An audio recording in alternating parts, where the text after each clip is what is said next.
The O'Sullivan Twins by Enid Blyton. Dramatised by Edward Phillips.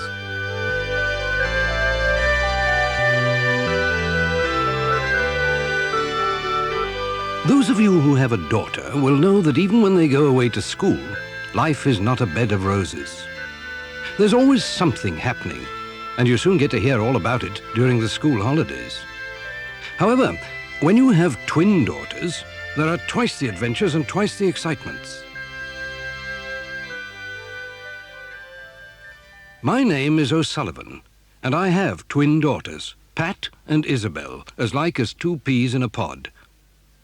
I suppose they're normal enough, but there always seems to be some crisis taking place in their lives. Take last term, for instance. It all started one morning at breakfast, towards the end of the holidays. Mother, did you know that Cousin Alison is coming to St. Clair's next term? Yes, Pat. Your Aunt Sarah wrote and told me. When she heard how much you two liked being at St. Clair's, she decided to send Alison there too. You can look after her during her first term. Oh dear, oh dear. The idea doesn't seem to appeal to you, Isabel. Well, Alison's a bit stuck up, Father. Full of airs and graces. Well, at least she was when we were at Red Roofs together. I don't suppose she's changed. Yes, and she's so vain. Do you know she's had her hair permed? Good gracious. At her age. I seem to remember two girls who were terribly stuck up last summer during the holidays. My goodness, they didn't want to go to St. Clair's. Oh, no. They were convinced it would be a dreadful school. Really horrid. Don't remind us of that, Daddy. We were idiots. We behaved awfully badly at St. Clair's at first. Everyone called us the stuck-up twins. I can't think how anyone put up with us. We had a pretty bad time to start with, and serve us right, too. But it's a good school. It'll be the making of Alison. Yes, St. Clair's will lick her into shape. Don't you think Isabel and I are much nicer since we started going to St. Clair's, Daddy? Well, I can't say I've noticed much difference. Yes, I believe there has been a slight improvement. What do you say, Mother? Oh, I think they've settled down very well indeed. They did so hate going, and they vowed that they wouldn't try one little bit. But the headmistress said some very nice things in their reports. Oh, Miss Theobald is super. I don't want the halls to end, of course. But I can't help feeling quite excited when I think of seeing her again. Well, and Miss Roberts and Mademoiselle Abominable. Mademoiselle Abominable? Surely that's not her name. Oh, no, Daddy. We only call her that because she says, c'est abominable all the time. Pat and I were awfully bad at French grammar at first, and Mademoiselle used to write abominable across our books. Oh, she's all right. And so are the others. You'll probably see most of us next week at the station in London when you come to see us off.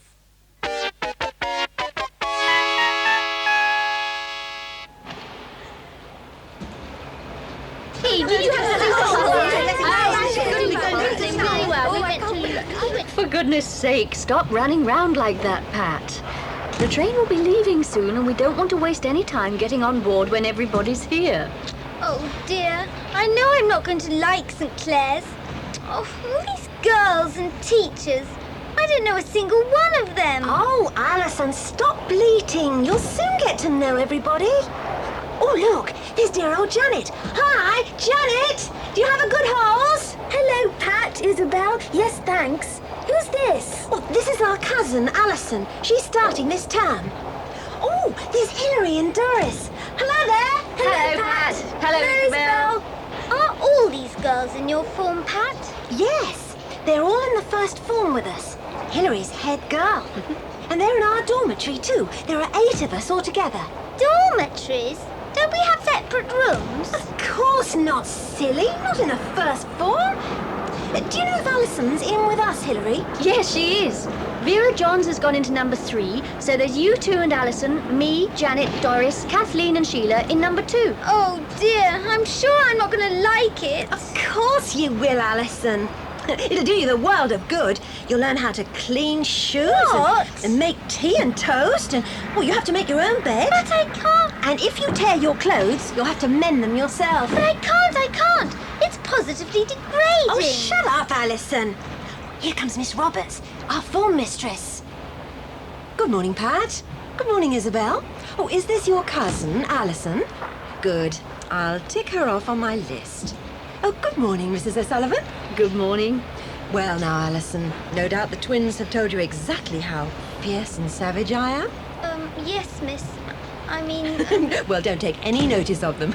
I'm sure you'll settle in very nicely. Are there any other new girls this term, Miss Roberts, apart from Alison? Oh, just one, Marjorie Fenworthy. Oh, there she is, over there. Oh, she's on her own. Nobody's come to see her off. My word, she looks rather sulky. I think she's got quite a temper. I wonder if she'll be in our form. Yes, she is. She looks old enough to be in the second form at least. She's looking this way. Hello, Marjorie. Well, of all the... She just turned away. Well, never mind. Perhaps she's shy. Look, there's that awful Erica. Oh, you want to watch out for her, Alison. Nobody likes Erica. She really is the most dreadful sneak. Well, even the mistresses can't stand her. They don't like people telling tales all the time. Who's that old lady fussing about over there? That old lady, Alison, is Miss Theobald. You'll like her. There's old Mamselle Abominable. Oh dear, I'll never remember all these names. I know I'm going to hate the place. Right, girls, we're all here, so say your goodbyes and get onto the train. Hurry along now, we haven't much time. Goodbye, Mother. Goodbye, Mother. Goodbye, Auntie. Goodbye, girls. Right soon.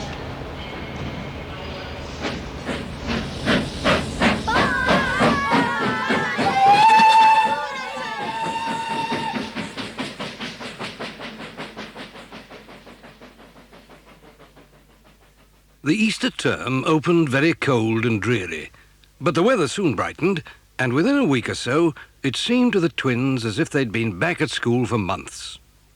Each form was now working steadily to its own timetable. Lacrosse was played 3 times a week, and there was gym every other day. The new girl, Marjorie, was excellent at all kinds of sports. One day, in the gymnasium, the girls were watching her climbing up the thick rope that hung down from the ceiling. My word. She's certainly strong, isn't she? Yes, but she plays games and does gym as if she were fighting somebody fiercely all the time. Look at her gritting her teeth as she climbs. Oh, I don't like marking her at lacrosse. She's given me a few bruises, I can tell you.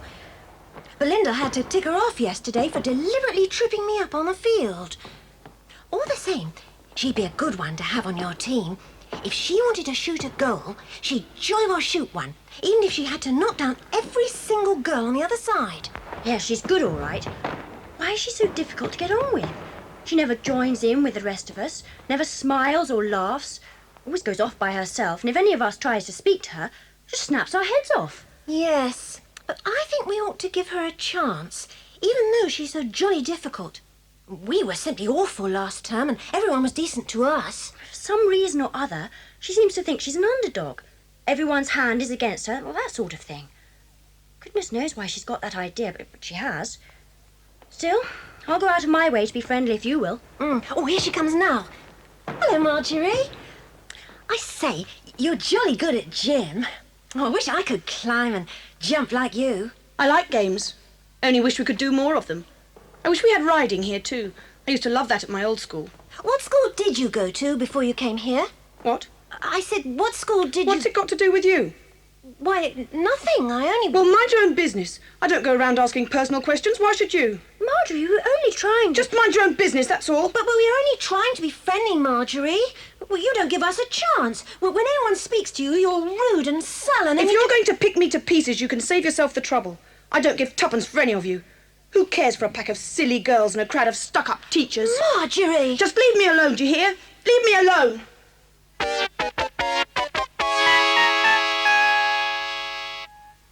After the incident in the gym, the girls gave up trying to be friends with Marjorie, and in time she became almost as unpopular as Erica the Sneak. Nobody talked to either of them, unless it was strictly necessary. And so the days went by, and then came the first real excitement of the term, Hilary's birthday. One afternoon, a short while before the big day, the girls were chatting in the common room just before tea. Well, you must have some sort of celebration on your birthday, Hilary. What are you planning to do? Well, Mother will send me plenty of good things to eat, but there won't be enough for the whole school, so I think it would be better to share them between the 8 of us.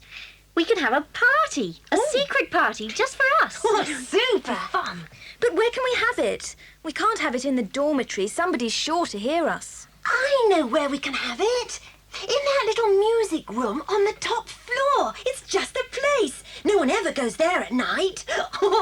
If we pull down the blinds and shut the door, no one will ever know we're there. We mustn't make much noise, though. It's rather near Mamselle's study. It'll be all the more fun if we mustn't make much noise. But how can we warm that room? It's awfully cold in there. Let's borrow an oil stove out of the cupboard downstairs. Good idea. I say, we could fry sausages on top of the oil stove if Mother sends me any. She usually does. I don't believe anybody has ever fried sausages at a birthday party in the middle of the night before. It would be the most marvellous thing to do. Oh, can we get a frying pan? You bet. I'll ask Gladys to borrow one from the kitchen. She's a good sport and won't tell. Oh, Hilary, this is going to be awful fun. What do you suppose you'll have for your party, besides your birthday cake and the sausages? Well, Mother always sends me a big fruit cake and sweets, biscuits, homemade toffee, ginger beer and bags of chocolates, tins of peaches and cream and then... I can hardly wait. Now, we must keep it a secret. We'll have to be especially careful not to let that sneaky Erica guess what we're going to do. She's always sticking her nose into things that don't concern her. She's an awful telltale, too. I'm sure it was her who sneaked about me to Miss Jenks when I was talking in the library. Right. Well, we'll all keep it a close secret. Not a word to anyone, especially Erica and Marjorie. And that goes for you too, Alison. What do you mean? You don't think that I would... Oh, no, of course not. The soul of discretion. Right. Let's get down to details.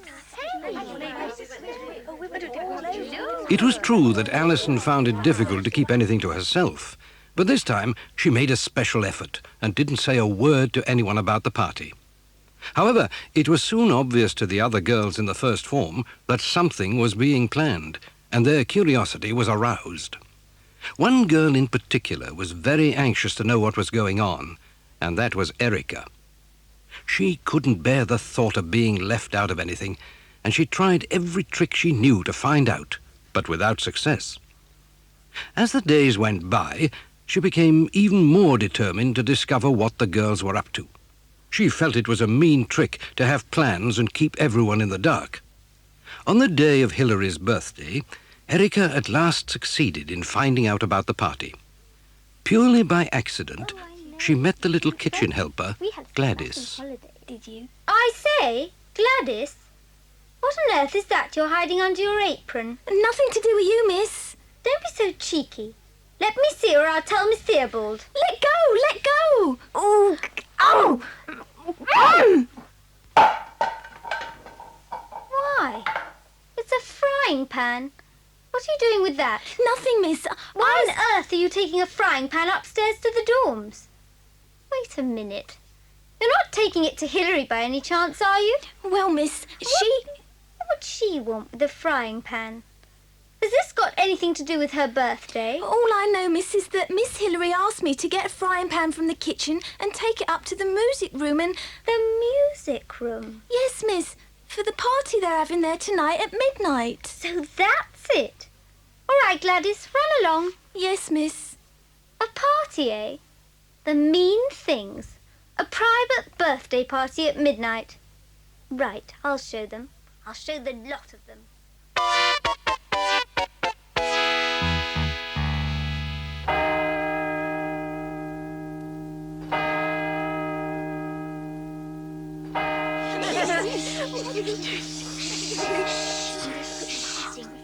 I don't think I've ever been out this late before. Pass me another piece of cake, Isabel. This toffee is delicious. Oh, well, Alison, you spilt peach juice all over my shoes.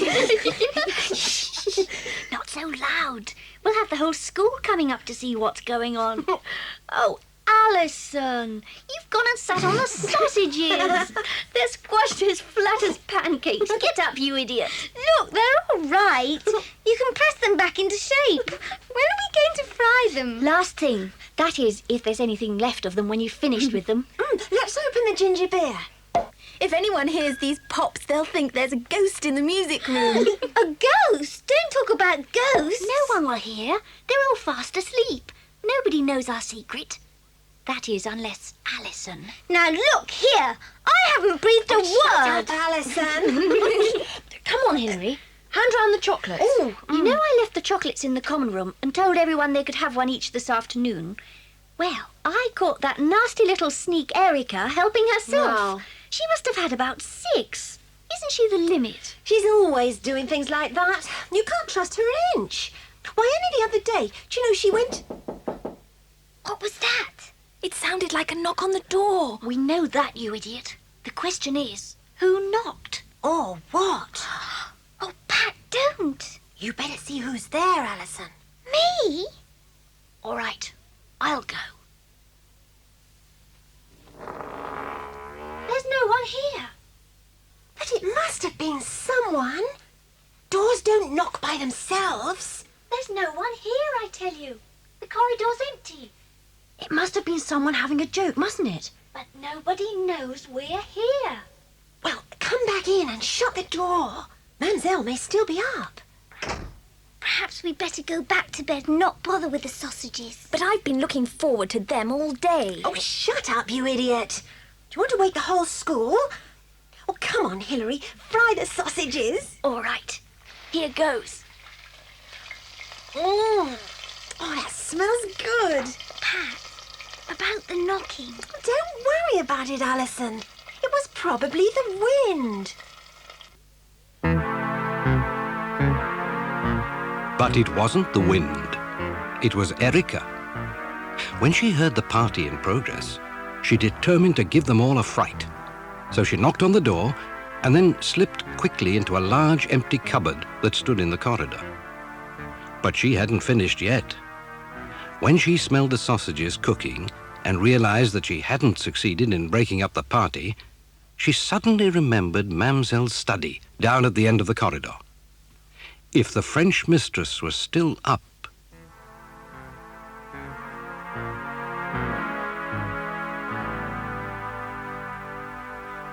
Quietly, Erica tiptoed along to the door of the study.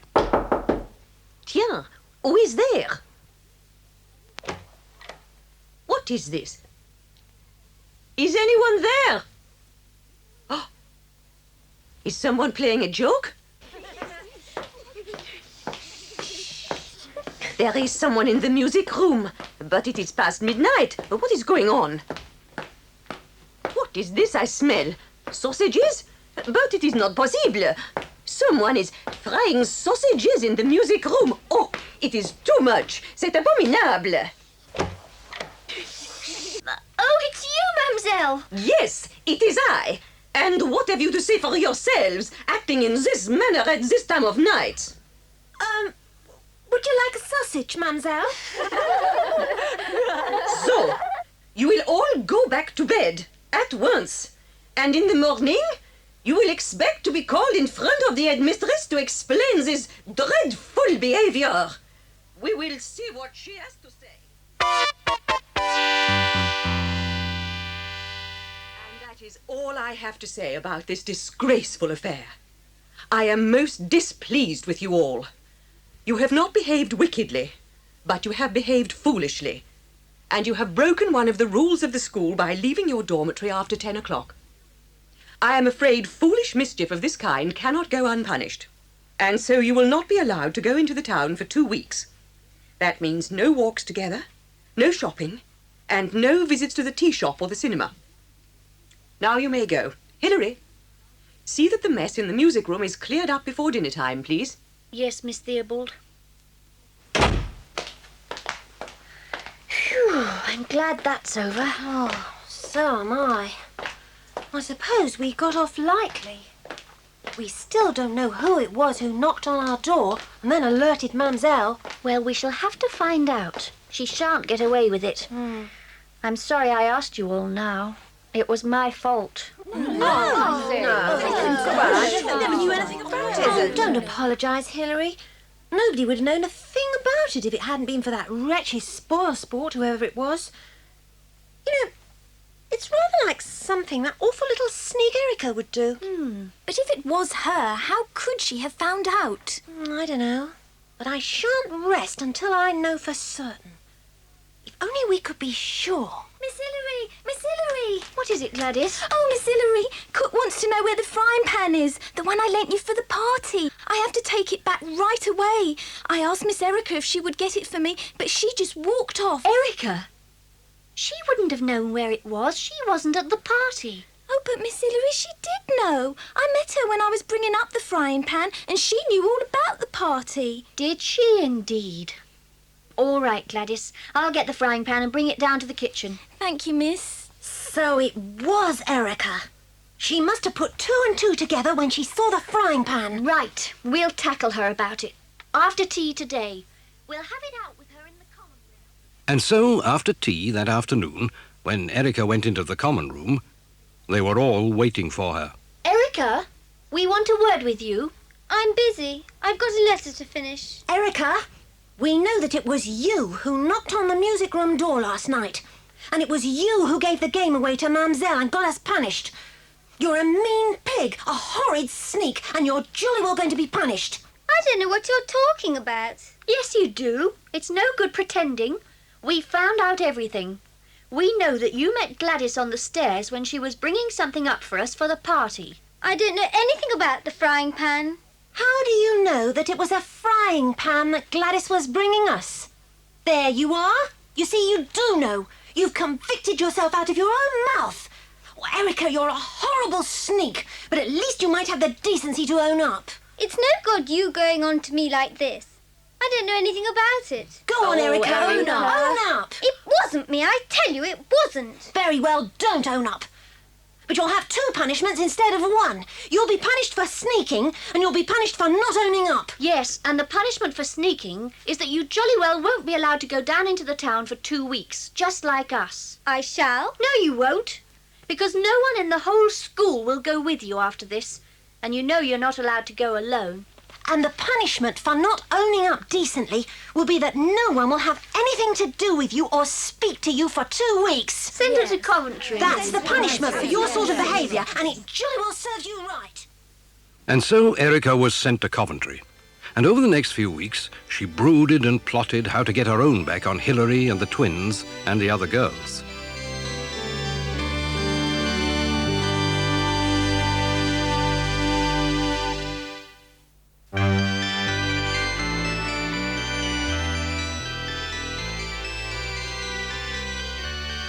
As the days passed, Erica's mean behaviour was gradually forgotten, though everyone continued to ignore her.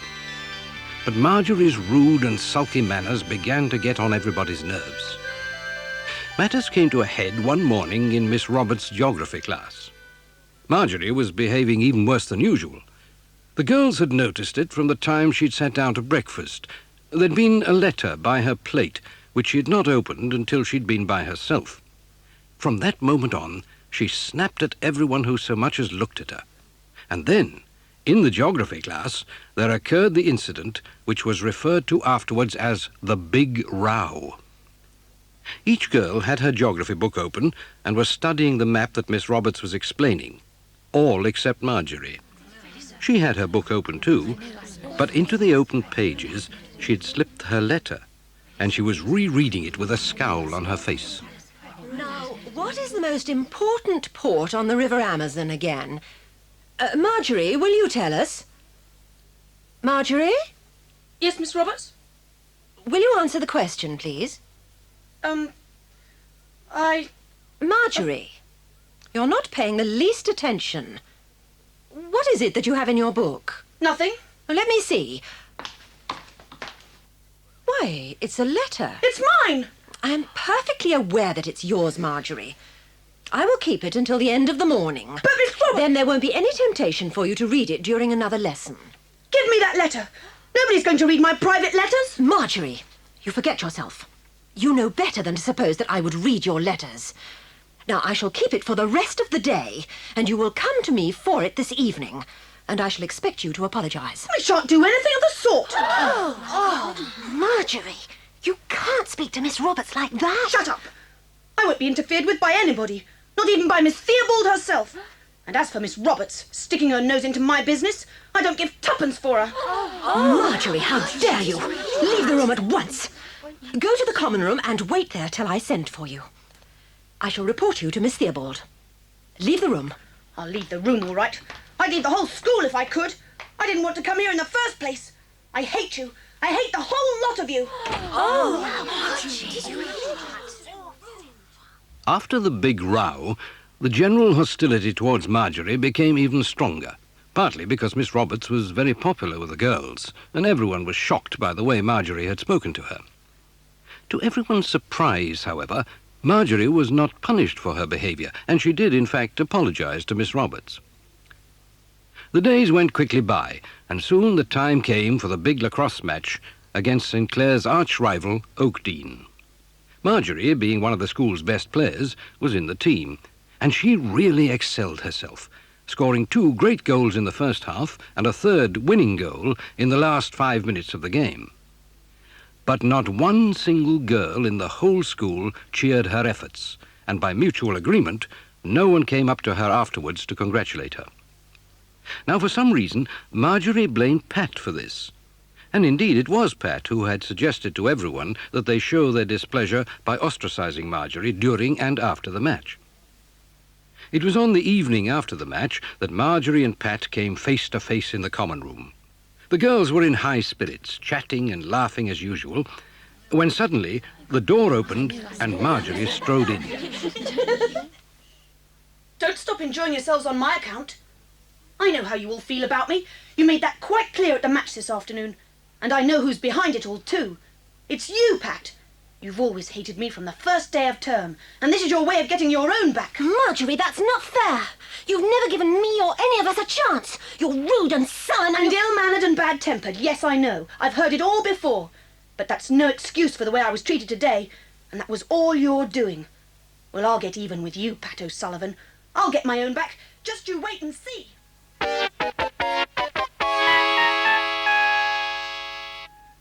Now, Erica had been almost forgotten in the excitement of the big row and the match, but she was still smarting under the punishment she had suffered after Hilary's birthday party.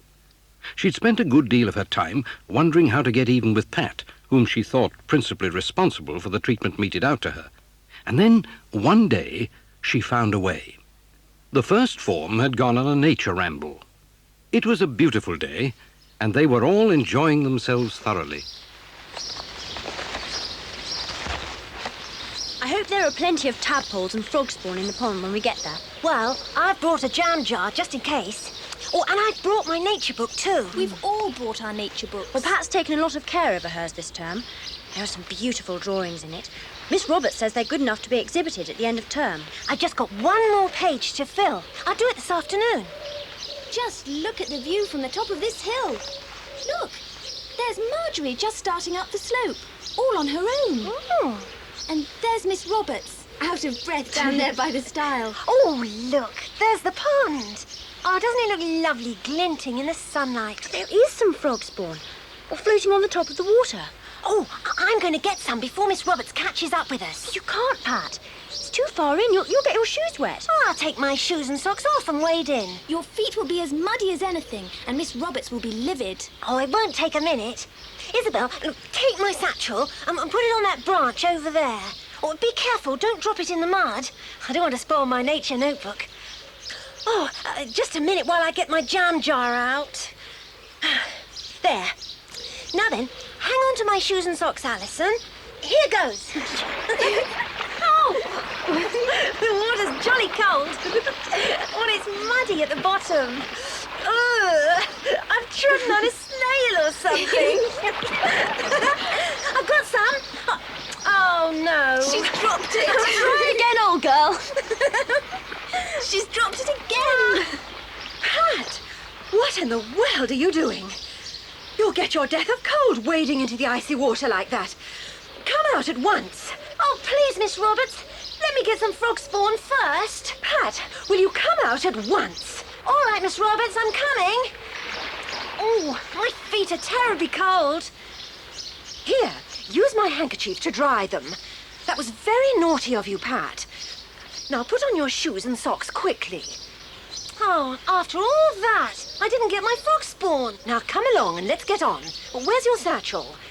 Over there, on that tree where Marjorie's standing. I'll go and get it. Well, hurry up then. Now, are we all here? That's funny. My satchel isn't here. But I put it there myself. What's that on the ground under the tree? Golly, it's my satchel. It must have fallen off and... Oh, no. What's up, Pat? My nature notebook. Look, it's ruined. It was lying in the mud and it's been stamped on. Couldn't have been a cow or something, could it? There aren't any cows for miles, silly. Oh, Pat, your lovely book is all spoilt. How on earth did it happen? Did you see what happened, Marjorie? No, Miss Roberts. It must have been. Must have been what, Pat? It must have been an accident, Miss Roberts. Well, come along. We must get on. It's such a pity, Pat. You'll have to clean everything up as best you can when we get back to school. Although none of the girls said anything to Miss Roberts, they all had a pretty good idea who had played this mean trick on Pat. After all, Marjorie had lagged behind, and she was standing near the tree. Everyone was convinced it was her, but they were wrong. That evening in the common room, there was yet another confrontation with Marjorie. Marjorie, we'd like a word with you about your latest display of spite. What are you talking about now? Oh, don't pretend like that. You know perfectly well what I'm talking about. Do you deny that it was you who ruined Pat's nature book? Me? Of course I didn't. I may be bad-tempered, but I don't do mean tricks like that. I don't like Pat, and I'd like to get even with her for some of the unkind things she's done to me, but not in an underhand way. Because I'm not like the rest of you and don't join in, you think that You did it, Marjorie. You know you did. I tell you I didn't. It's a case of give a dog a bad name, isn't it? Because I'm bad in some things, you think I'm capable of doing anything. I hate you, do you hear? I hate you all. Well, she really is the limit. Well, let's not say any more about it. We can't prove it. And they were all jolly sure she did it. It's no good going on and on about it. It's hateful, but it's best forgotten. I think we should go to Miss Theobald and say we don't want to have a girl like that in the school. My mother wouldn't let me stay if she knew there was a girl like Marjorie here. Oh, you be quiet, Erica. Janet's right. I don't think we can leave things like this. I suggest that we all sleep on it, and then one or more of us should go and speak to Miss Theobald tomorrow. She ought to decide, not us. She may know the reason for Marjorie's behaviour. We don't. All right, let's sleep on it. My mother always says that's a good thing to do. Things often seem different after a good night's sleep. But if we still feel the same tomorrow, we'll go and see Miss Theobald. Well, we can't all go. I think you should go, Pat. You'll put things fairly.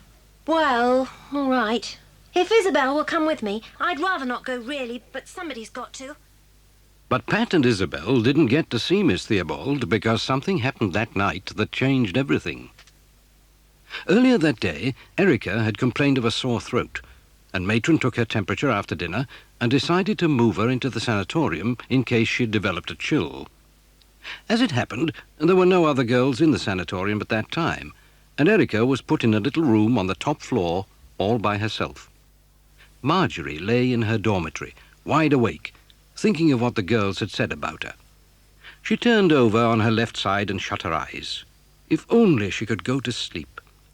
She decided to get herself a drink of water, and she put on her dressing gown and slippers and found her torch. There was a bathroom not far off, and there she filled a glass with water and took it over to the window to drink it. The bathroom window faced the sanatorium, which was in a separate 4-story building across the lawn. It was in complete darkness, except in one place. A flickering light showed now and again from high up on the 3rd story. A bedroom fire on such a warm night. Suddenly, she knew without any doubt what it was. Quickly, she ran from the bathroom and downstairs to Miss Roberts' bedroom. Miss Roberts! Miss Roberts! What is it? What on earth's the matter? Come quickly, Miss Roberts! It's the sanatorium! It's on fire! Good gracious, Marjorie. Are you sure? Yes, I've just seen it. Please hurry. All right, Marjorie, all right. Now, keep calm. I'll go and wake Miss Theobald and we'll ring for the fire engine. What's happening? What's the matter? What in heaven's name is going on here? Matron, the sanatorium is on fire. Miss Roberts has gone to wake Miss Theobald and get help. Oh, my sainted aunt, Miss Erica's in there. I must get her out at once. Now, all of you back to bed right away. Back to bed? At a time like this? No. Come on.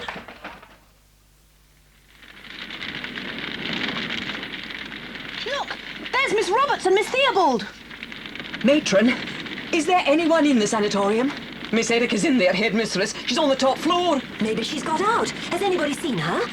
The whole third floor is alight. I wish that fire engine would hurry. Help! Help! Save me! Look! Up there! It's Erica at the top window! She can't get downstairs! Oh. She's cut off! Where is that fire engine? That window is so high. Only their fire escape could reach it. Help me! Help me! Miss Theobald, where is the garden ladder? Maybe that will be long enough to reach the window. Jenkins, where is the ladder? It's just round the corner, Miss Theobald. I'll go and fetch it. Now stand back, girl, stand back. Let Jenkins put the ladder up against the wall. Here we are, miss. Oh, up she goes.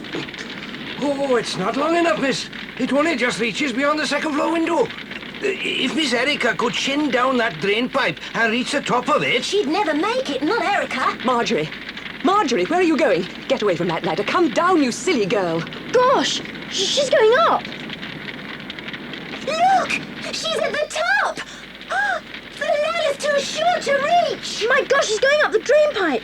She'll never do it. Be careful, Marjorie, be careful. She's nearly there. She's made it. She's at the window.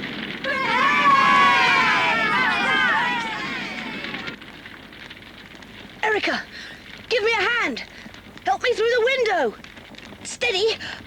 There, that's it. Help me, Marjorie! Help me! The flame! Now pull yourself together and don't be silly. There's no time to lose. The whole third floor's on fire. What are you doing with those bed sheets? Tying them together to make a rope. Now we must fasten the end to your bed. Help me to drag it over to the window. Come on. Don't just stand there. I can't! It'll never work! Erica, don't you want to be saved? For heaven's sake, give me a hand.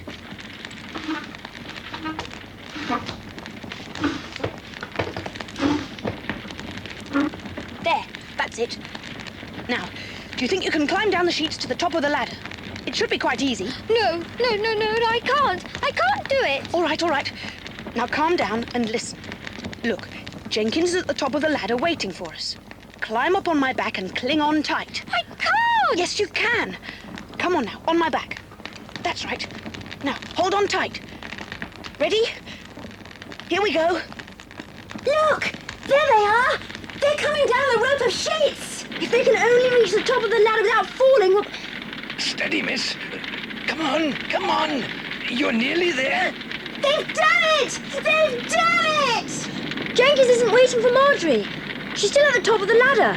It's all right. She can make it on her own. Now stand back, girls. Be careful, Jenkins. All right, I got her. Look out for the other one. There you are, miss. Safe and sound. Well done, Jenkins. Come on down, Marjorie. Carefully. We are holding the ladder. Here she comes. Well done, Marjorie. You're doing fine. 3 cheers for Marjorie. Hip, hip. Hooray! Look out! She's falling. Stand back, girls. Stand back. Give her air. Is she all right, Jenkins? She's unconscious, miss. She must have missed her footing. All right. Quiet, girls. Quiet. Carry her into the school, Jenkins. Carefully now. That's it. And you girls, get back to your beds. Quickly now.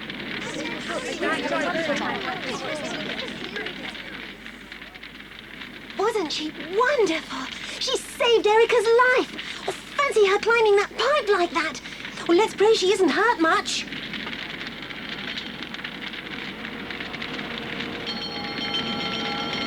Well, wouldn't you know it? It's the fire engine.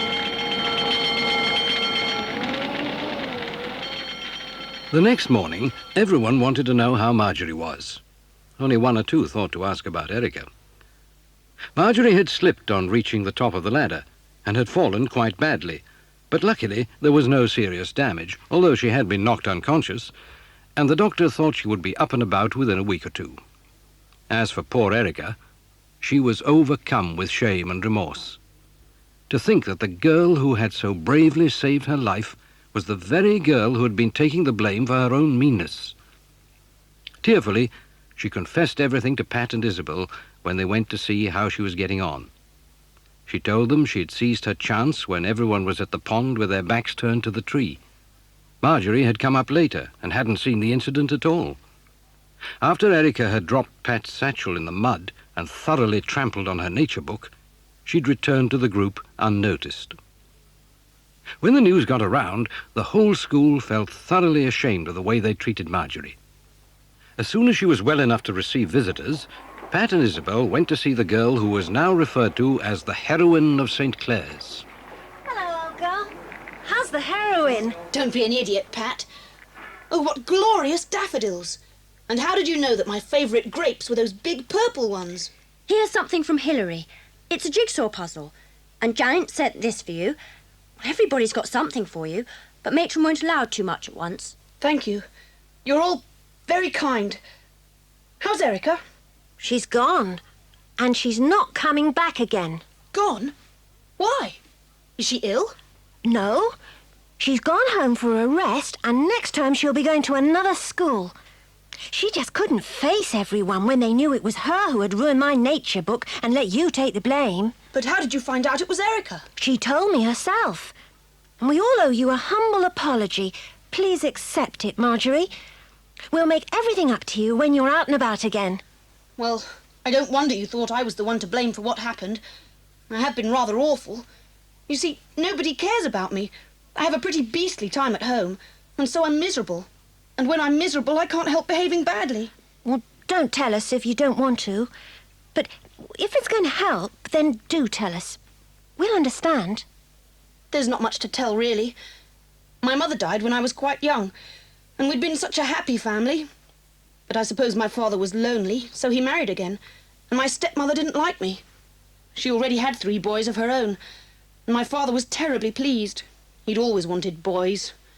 So my stepmother did her best to turn my father against me, and she succeeded. I loved him awfully. I still do. But I was pushed into the background. And so you were sent to boarding school and went on being unpleasant here. Oh, Marjorie, I'm terribly sorry. Well, you haven't had a chance. Well, actually, I've had 6 chances. I've been expelled 6 times from different schools. Expelled 6 times? Gosh! So this is your 7th school? Yes.